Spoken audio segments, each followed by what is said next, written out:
11 chemistry chapter number 1 है history of atom, उसका हम क्वेश्चन नंबर 3 देख लेते हैं। Explain the thought experiment of JC Maxwell. JC Maxwell का हम थॉट एक्सपेरिमेंट देखेंगे।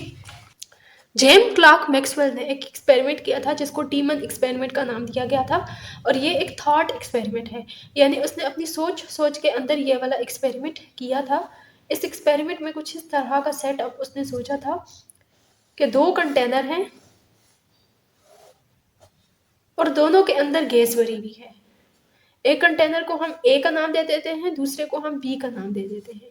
इन 2 कंटेनर के दरमियान में जो वॉल है ये एक फ्रैक्शनलेस ओपनिंग है, और इसके अंदर एक डीमन बैठा हुआ है। डीमन कहते हैं भूत को। This is demon. दोनों के कंटेनर्स के अंदर जो गैस है उनका टेम्परेचर सेम है, T1 इसको हम कह देते हैं, या इसको हम TA कह देते हैं, इसको TB कह देते हैं, where TA is equal to TB, यानी temperature of gas A is same as the temperature of gas B। अब 2 किस्म के गैस के मॉलिक्यूल्स हैं दोनों कंटेनर्स के अंदर। एक किस्म के मॉलिक्यूल को मैं इस तरह के होलो डॉट से शो कर देती हूँ, और जो दूसरी किस्म के मॉलिक्यूल हैं उनको इस डॉट से शो कर लेती हूँ। और ये दोनों किस्म के गैस के मॉलिक्यूल्स इवनली डिस्ट्रीब्यूट हुए हुए हैं दोनों कंटेनर्स के अंदर।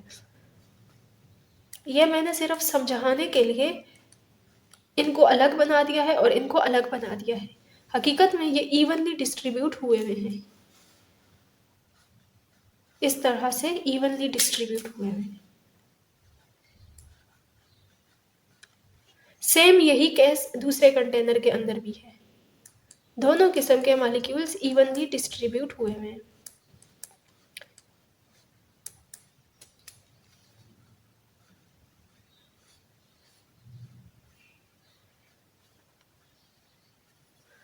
अब ये मॉलिक्यूल्स जो मुख्तलिफ हैं एक दूसरे से, ये अपनी काइनेटिक एनर्जी की वजह से मुख्तलिफ हैं। मान लेते हैं कि जो ब्लैक वाले हैं उनकी काइनेटिक एनर्जी या फिर स्पीड उनकी 10 मीटर पर सेकेंड है, और जो ग्रीन वाले हैं उनकी काइनेटिक एनर्जी या फिर स्पीड 5 मीटर पर सेकेंड है।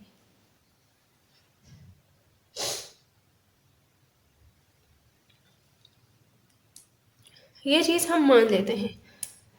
अभी उसने सेटअप सोचा था, और उन्होंने ये सोचा था कि इस सेटअप में ये पॉसिबिलिटी मुमकिन है कि जो डीमन है वो एक स्पीड के मॉलिक्यूल को एक कंटेनर में इकट्ठा करे और दूसरी किस्म के स्पीड के मॉलिक्यूल को दूसरे कंटेनर में इकट्ठा करे। ये डीमन जो है, ये जो हाई काइनेटिक एनर्जी वाले मॉलिक्यूल्स हैं उनको एक कंटेनर में इकट्ठा करता जा रहा है, और जो लो एनर्जी वाले हैं,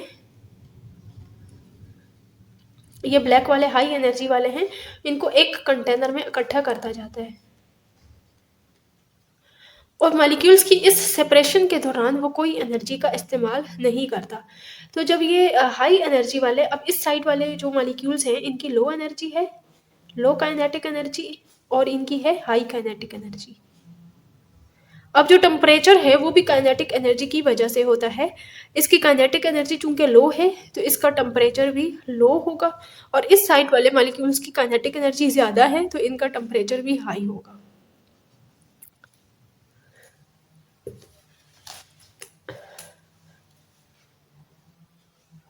तो ये है जेम्स क्लार्क मैक्सवेल का थॉट एक्सपेरिमेंट, कि जो डीमन है वो मॉलिक्यूल्स का सेपरेशन करवाता है, और इस सेपरेशन के नतीजे में लो काइनेटिक एनर्जी या फिर लो टेम्परेचर वाले मॉलिक्यूल एक साइड पे करवा देता है, और जो हाई काइनेटिक एनर्जी और हाई टेम्परेचर वाले मॉलिक्यूल्स हैं उनको दूसरी साइड पे कर देता है, और इस सेपरेशन के दौरान वो किसी किस्म का कोई एनर्जी का इस्तेमाल नहीं करता। लेकिन ये थॉट एक्सपेरिमेंट हकीकत में पॉसिबल नहीं है, क्योंकि ये totally second law of thermodynamics के मुखालिफ है। इट इज अगेंस्ट, इसको हम लिख लेते हैं कि it is against second law of thermodynamics. Second law of thermodynamics के अकॉर्डिंग कोई भी सिस्टम एंट्रोपी की तरफ जाता है और हीट फ्लो करती है from the area of high concentration to the area of low concentration. अब इन दोनों का टेम्परेचर जब सेम है तो कोई भी मॉलिक्यूल इधर से उधर नहीं जाएगा और दोनों का टेम्परेचर के अंदर कोई भी डिफरेंस नहीं आएगा। और अगर फिर भी सेपरेशन ऑफ मॉलिक्यूल करवाना हो और टेम्परेचर का डिफरेंस इन दोनों के दरमियान क्रिएट करवाना हो तो फिर एनर्जी का इस्तेमाल यहाँ पर होगा। जब ये जेम क्लार्क मैक्सवेल के अकॉर्डिंग तो ये डीमन कोई एनर्जी नहीं इस्तेमाल करता इन मॉलिक्यूल्स के सेपरेशन में, लेकिन हकीकत में अगर ऐसा करवाना हो तो फिर एनर्जी का इस्तेमाल होगा। तो अभी हम इस थॉट एक्सपेरिमेंट को पढ़ लेते हैं। उम्मीद है आपको ये एक्सपेरिमेंटल सेटअप इसका समझ आ गया होगा। तो अभी हम इसको पढ़ लेते हैं। The Maxwell Demons experiment in 1867 Scottish chemist James Clerk Maxwell gave the thought experiment on the gases. He imagined two containers A and B filled with same gas at the same temperature. The two containers has a small fractionless molecular size window in the wall. A little demon, invisible spirit, was present on the window. It protect the window. It can detect speed of gas molecules in the two containers. The demon allow fast moving molecule to shift from container A to B and slow moving molecules from container B to A. So all the kinetic energy gas molecule will fill the container B and low kinetic energy molecule will fill the container A. जैसे कि मैंने अभी आपको समझाया है कि container A के अंदर सारे लो काइनेटिक एनर्जी वाले मॉलिक्यूल्स आ गए हैं और कंटेनर बी के अंदर हाई काइनेटिक एनर्जी वाले मॉलिक्यूल्स आ गए हैं और ये सेपरेशन करवाया है इस डीमोन में। This will create temperature difference between the two containers. The container A will become hotter while the container B will become colder. This is done without the use of energy. However, this cannot happen without using energy. It is against the second law of thermodynamics. Solution to the Maxwell-Damon. Point number 1 है the Maxwell's demon thought experiment was against the second law of thermodynamics. जो Maxwell का demon experiment है वो second law of thermodynamics के बिल्कुल मुखालिफ है। This law states that the heat flow naturally from hotter body to the colder body and entropy of the system is increased where entropy is the disorderness of the system. अब nature में क्या होता है कि हमेशा heat hot body से cold body की तरफ फ्लो करती है और एंट्रोपी यूनिवर्स की हमेशा बढ़ती है, यानी डिसऑर्डरनेस बढ़ता है। तो यहाँ पर तो क्या हुआ है कि सिस्टम डिसऑर्डर्ड स्टेट से ऑर्डर्ड स्टेट में आया है। ये डिसऑर्डर्ड स्टेट है यानी दो किस्म के मॉलिक्यूल्स आपस में मिक्स हुए हुए हैं और ये एक ऑर्डर्ड स्टेट है जिसके अंदर एक किस्म के मॉलिक्यूल को अलग कर लिया गया है और दूसरे किस्म के मॉलिक्यूल को अलग कर लिया गया है। तो ये खुद ब खुद पॉसिबल नहीं है, जबकि जो स्पॉन्टेनियस प्रोसेस है वो ये है कि सिस्टम ऑर्डर्ड स्टेट से डिसऑर्डर्ड स्टेट में जाता है। तीसरा पॉइंट है the Maxwell's demon was ideally considered with no use of energy for opening and closing of the window. In fact the demon's action was not possible without the use of energy. और फिर अगली बात यह है कि Maxwell के according यहाँ पर जो डेमन है वो किसी किस्म की एनर्जी का इस्तेमाल नहीं करता, लेकिन हकीकत में जो डेमन का काम है वो एनर्जी के इस्तेमाल के बगैर पॉसिबल ही नहीं है। अगला पॉइंट है if the demon is considered to be using energy for opening and closing of the window, then energy will be used and entropy of the system increase. This is according to the second law of thermodynamics. अगर daemon energy का इस्तेमाल करता तो फिर भी हम कह सकते हैं थे कि वो जो एनर्जी का इस्तेमाल कर रहा है तो इससे फिर इंट्रोपी सिस्टम का बढ़ रहा है और ये फिर सेकेंड लॉ के अकॉर्डिंग था। Hence, the Maxwell's Damon experiment play role to consider all factors while studying the behavior of the physical system in physical chemistry. जो मैक्सवेल का डेमन एक्सपेरिमेंट है उसको हम किसी भी फिजिकल सिस्टम फिजिकल केमिस्ट्री के अंदर फिजिकल सिस्टम के बिहेवियर को स्टडी करने में कंसिडर कर सकते हैं। Chapter number 1 history of chemistry के लॉन्ग क्वेश्चन में हम क्वेश्चन नंबर 4 पढ़ने लगे हैं। Explain the experimental background of atomic theory. तो इस क्वेश्चन का आंसर ये है experimental background of atomic theory की आपने हेडिंग देनी है और इस तरह से पॉइंट वाइज आपने इसका आंसर लिखना है। पॉइंट नंबर 1 है इन 1808 an English chemist John Dalton converted the Democritus thought experiment about atom into scientific theory called Dalton atomic theory. 1808 में जॉन डाल्टन ने, जो कि एक इंग्लिश केमिस्ट था, उसने डेमोक्रिटस के जो थॉट एक्सपेरिमेंट है उसको डाल्टन एटॉमिक थ्योरी के अंदर उसने पेश किया। He wrote a book named a new system of chemical philosophy. इनकी किताब का नाम था new system of chemical philosophy. He gave experimental picture of the formation of compound from elements. और इसने सबसे पहले एलिमेंट्स से फॉर्मेशन ऑफ कंपाउंड की जो पिक्चर थी वो इसने पेश की थी। Later on two chemist Gay Lussac and Amedeo Avogadro supported Dalton's theory, thus the experimental foundation of atomic theory was set. और जब इसके कॉन्सेप्ट को दो केमिस्ट्स गेल लूसिक और एमिडो एवोगैड्रो ने सपोर्ट किया तो फिर इसकी थ्योरी को एक्सपेरिमेंटल फाउंडेशन मिल गई।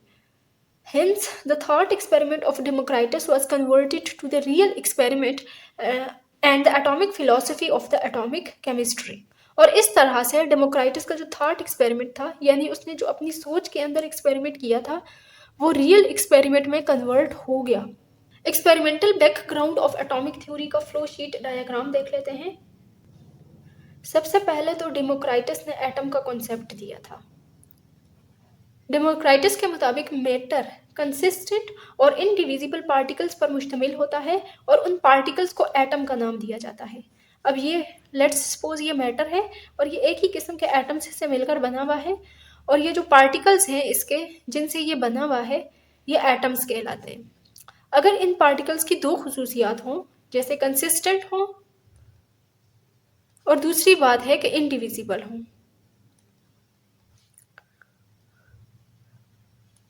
तो फिर ये एटम कहलाएंगे। अगर तो ये दो प्रॉपर्टीज इनकी होंगी तो ये फिर एटम कहलाएंगे। डेमोक्राइटस का जो कॉन्सेप्ट था वो एक थॉट एक्सपेरिमेंट था। डेमोक्राइटस का एक्सपेरिमेंट या कॉन्सेप्ट थॉट के अंदर था, यानी उसने अपनी सोच के अंदर ये एक्सपेरिमेंट परफॉर्म किया था। फिर इसके एक्सपेरिमेंट को जॉन डॉल्टन 1808 में जॉन डाल्टन ने इसके जो कॉन्सेप्ट है उसकी बुनियाद पर अपनी एटॉमिक थ्योरी पेश की थी, जिसको फिर डाल्टन एटॉमिक थ्योरी का नाम दिया गया। Dalton atomic theory. और डाल्टन ने एक किताब लिखी थी जिसका नाम था a new system of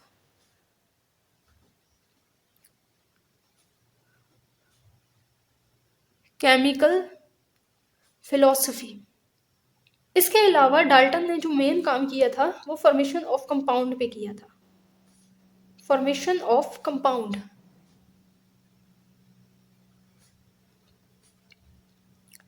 compound क्या होता है? जब दो या दो से ज़्यादा एटम्स आपस में केमिकली कंबाइन करते हैं तो कंपाउंड का फॉर्मेशन होता है। लेट्स सपोज ये दो एटम्स हैं मुख्तलिफ किस्म के, ये आपस में केमिकली कंबाइन करेंगे इस तरह से तो ये एक कंपाउंड बन जाएगा।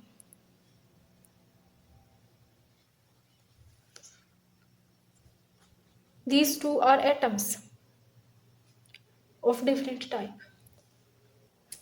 और फिर अगला पॉइंट है कि ये जो डाल्टन का सारा थ्योरी है, एटॉमिक थ्योरी, इसको गे लूसिक ने, दो साइंटिस्ट थे, गे लूसिक और एमिडियो एवोगैड्रो, इन्होंने इसको सपोर्ट किया था। These two scientists supported Dalton atomic theory. तो इनके सपोर्ट करने से डाल्टन की एटॉमिक थ्योरी को एक एक्सपेरिमेंटल एविडेंस मिल गया। स्टार्ट में डेमोक्राइटस ने जो थ्योरी दी थी वो तो एक थॉट एक्सपेरिमेंट था, लेकिन डाल्टन ने जब इसको पेश किया था तो ये एक रियल एक्सपेरिमेंट हो गया। A new system of chemical philosophy is the name of book written by the Dalton। Chapter number 1 history of chemistry का लॉन्ग क्वेश्चन नंबर 5 है, describe what conclusions were drawn by the Schrodinger from his thought experiment. ये रहा Schrödinger's cat experiment, जिसको Schrodinger thought experiment भी कहा जाता है। इस एक्सपेरिमेंट को पढ़ने से पहले हम इसका एक्सपेरिमेंटल सेटअप देख लेते हैं। तो अभी हम इधर देख लेते हैं श्रोडिंगर्स थॉट एक्सपेरिमेंट का सेटअप। श्रोडिंगर ने इस तरह से एक ओपेक बॉक्स लिया था, ओपेक यानी गैर शिफाफ, जिसके आर पार कुछ नजर ना आ सके। इस ओपेक बॉक्स के अंदर एक कोने में उसने रेडियोएक्टिव मटेरियल को रखा था ये रेडियो एक्टिव मटीरियल है और इधर है जीजर मुller काउंटर और इस काउंटर के साथ यहाँ पर एक स्ट्रिंग बांधी हुई है। स्ट्रिंग के साथ इधर है हथौड़ा, हैमर, और यहाँ पर एक पोटली के अंदर पड़ा हुआ है पॉइजन। इसकी बेस हम इधर बना लेते हैं और पोटली के अंदर यहाँ पर पॉइजन पड़ा हुआ है और इधर एक गेट है।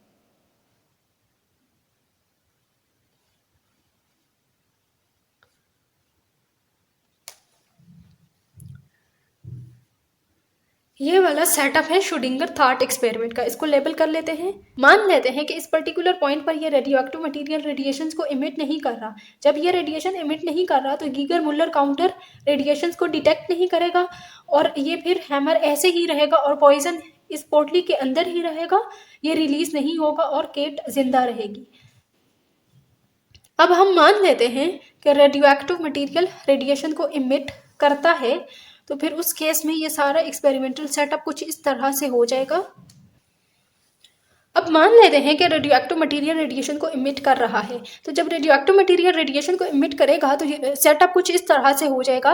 ये रेडियो एक्टिव मटीरियल रेडिएशन को इमिट कर रहा है, इनके इमिशन से ये जीजर मुller काउंटर जो है इन रेडिएशंस को डिटेक्ट करेगा।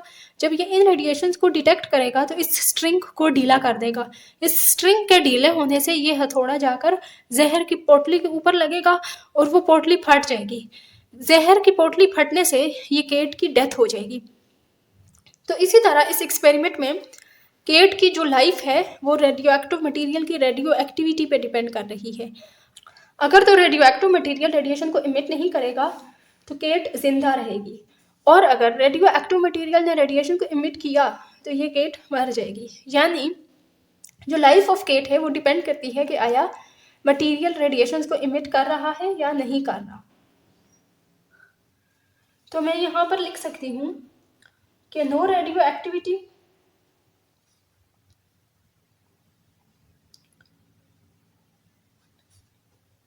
केट लाइव्स, और रेडियो एक्टिविटी यहाँ पर हो रही है जिससे क्या हो जाएगा, केट डाइड।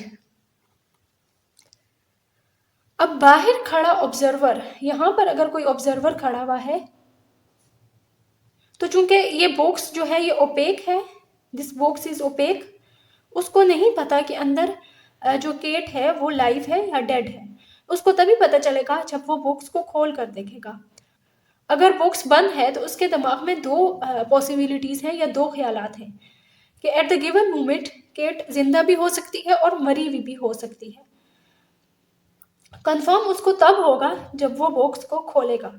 इसी तरह इस एक्सपेरिमेंट को, इस श्रोडिंगर थॉट एक्सपेरिमेंट को अगर हम क्वांटम मैकेनिकल वर्ल्ड के साथ रिलेट करें, बेसिकली तो श्रोडिंगर ने अपना एक्सपेरिमेंट जो सब एटॉमिक पार्टिकल्स हैं या क्वांटम पार्टिकल्स हैं उनके साथ रिलेट करने के लिए दिया था। क्वांटम मैकेनिक्स में अगर हम देखें तो क्वांटम मैकेनिक्स में हम सब एटॉमिक पार्टिकल्स के बारे में स्टडी करते हैं। हम स्टडी करते हैं सब एटॉमिक पार्टिकल्स, जैसा कि हो गया इलेक्ट्रॉन, प्रोटॉन, न्यूट्रॉन वगैरह, और इसी तरह छोटे छोटे पार्टिकल्स के बारे में। तो मान लेते हैं कि हमें इलेक्ट्रॉन की नेचर के बारे में पता लगाना है। इलेक्ट्रॉन का डुअल नेचर होता है,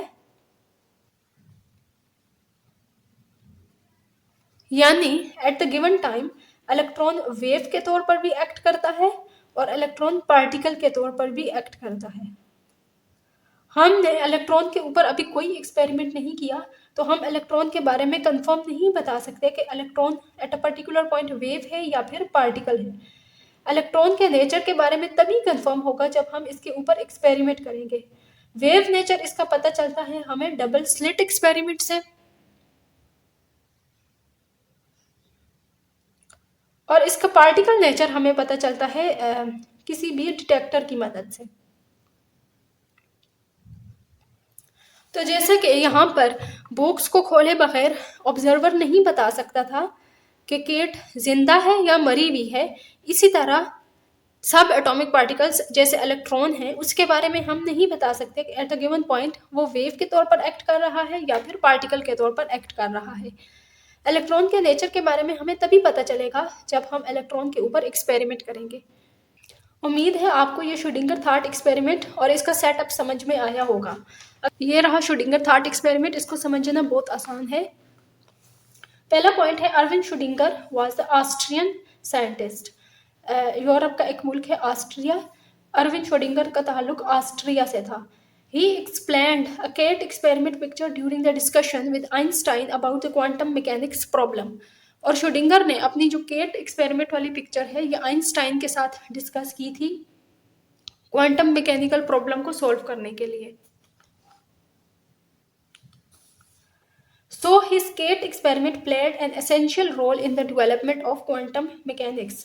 क्वांटम मैकेनिक्स के समझने में इसका जो केट वाला एक्सपेरिमेंट था उसने बहुत अहम किरदार अदा किया है। Schrodinger imagined a cat in an opaque box having a poison, Geiger counter and radio active material. जैसे कि मैंने अभी आपको बताया था कि एक ओपेक बॉक्स है, उसके अंदर जहर है, जीजर काउंटर है और रेडियो एक्टिव मटीरियल है और इसके अलावा एक केट है। He thought that an outside observer would say that the cat is in two states, both alive and dead at the same time. बाहर जो ऑब्जर्वर खड़ा हुआ है वो कह सकता है कि केट जो है वो दो हालतों में है, जिंदा भी हो सकती है एट अ गिवन टाइम और डेड भी हो सकती है eight the same time. It is because, like Kate, the radioactive material is also in two states.